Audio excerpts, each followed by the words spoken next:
Halo semuanya, perkenalkan saya Laurentius Arvel Biangga dengan NIM 23095111123 dari kelas D, Fakultas Kedokteran Hewan Universitas Dayana. Pada kali ini saya akan memperdalam suatu kasus yang kita sering sebut sebagai penyakit ringworm. Apa sih itu ringworm? Nah, fun fact-nya adalah, walaupun kita sebut sebagai ringworm, infeksi ini bukan disebabkan oleh cacing, melainkan disebabkan oleh jamur yang menginfeksi lapisan keratin kulit.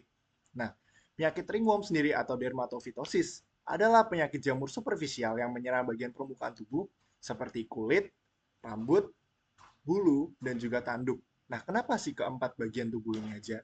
Jadi, kulit, rambut, bulu, dan tanduk ini mengandung zat yang disebut zat keratin, dan zat ini itu disukai oleh jenis jamur ini untuk menyerap nutrisi.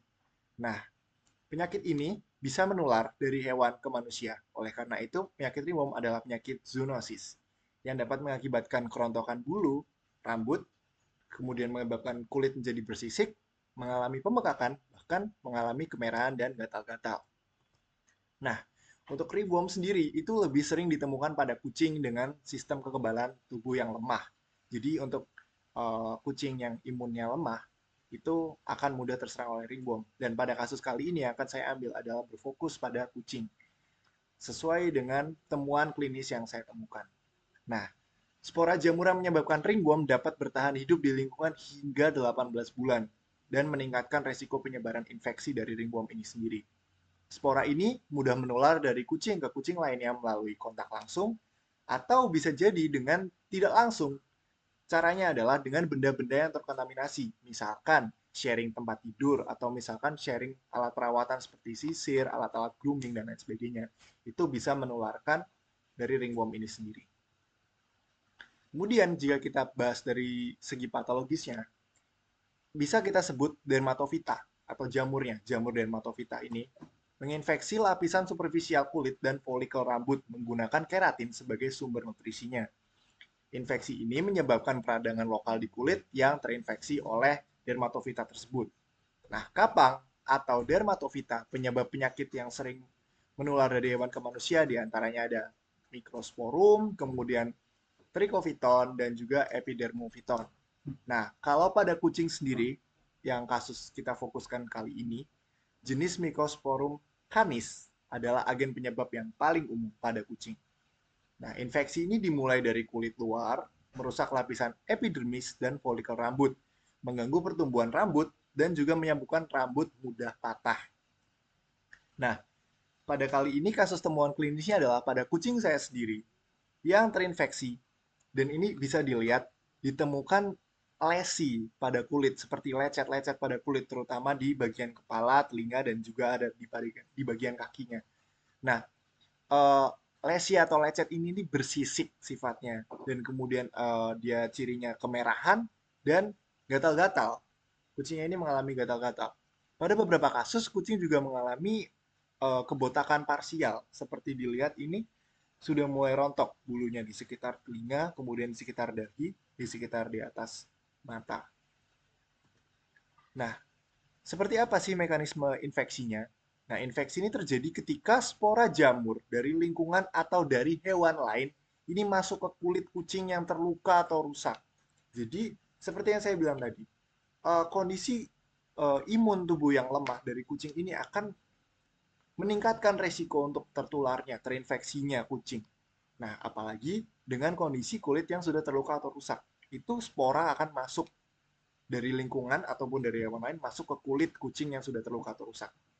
Nah, spora dapat bertahan di lingkungan selama berbulan-bulan dan kucing ini dapat terinfeksi melalui kontak dengan permukaan atau objek yang terkontaminasi. Nah, setelah jamur menempel pada kulit, mereka mulai menyerang lapisan keratin di kulit untuk menyerap nutrisinya itu tadi dan menghasilkan reaksi inflamasi atau pembekakan. Nah, seperti apa sih gejalanya dari infeksi ringworm ini? Bisa dilihat dari lesi atau lecet berbentuk lingkaran atau oval dan itu dia biasanya bersisik dan itu menyebabkan gatal pada kucing.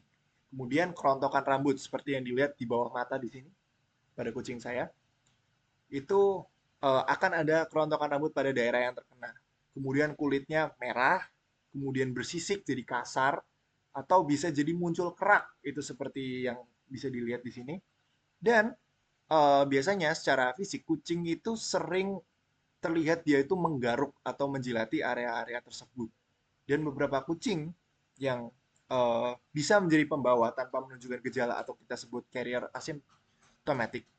Tetapi itu dapat menyebabkan infeksi ke hewan lain atau manusia. Jadi bisa jadi kucing ini menjadi pembawa, dia menjadi vektor, tapi dia tidak menunjukkan gejala-gejala lesi, kerontokan rambut, dan juga kulit-kulit memerah, tapi dia bisa menyebarkan jamur tersebut untuk menginfeksi hewan lain ataupun manusia. Nah, untuk diagnosa klinisnya sendiri, bisa kita lakukan beberapa langkah, seperti pemeriksaan klinis, di mana dokter hewan akan mengamati lesi dan pola kerontokan rambut.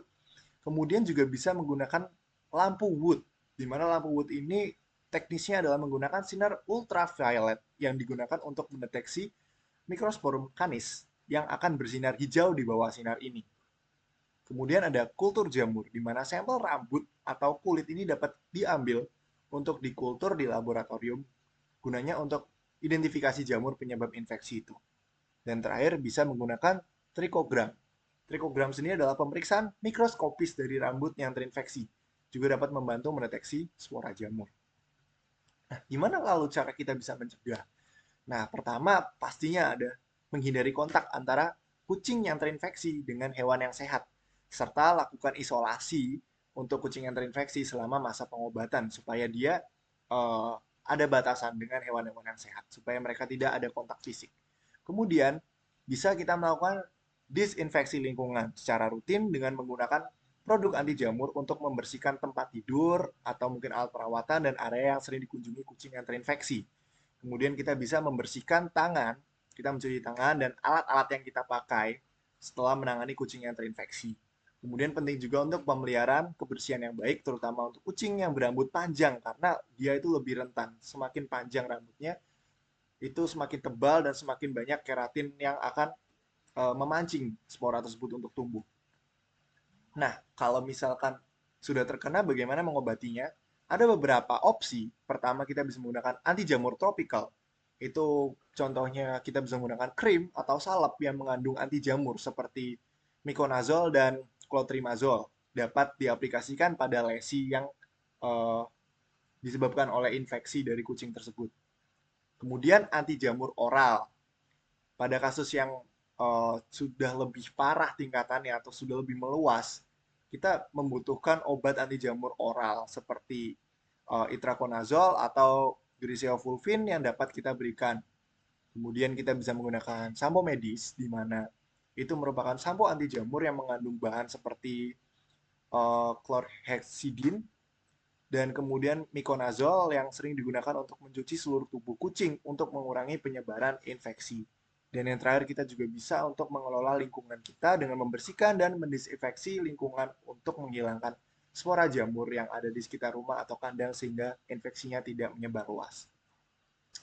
Kesimpulan yang bisa saya ambil dari studi kasus kali ini adalah ringworm pada kucing dapat terjadi karena infeksi jamur yang dimana itu mempengaruhi kulit dan rambut. Meskipun penyakit ini tidak menyebabkan kematian, namun cukup mengganggu dan sangat menular, baik antar hewan, antar kucing maupun juga dari hewan ke manusia karena dia zoonosis. Nah, gejalanya ini termasuk lesi atau lecet pada kulit dan kerontokan rambut.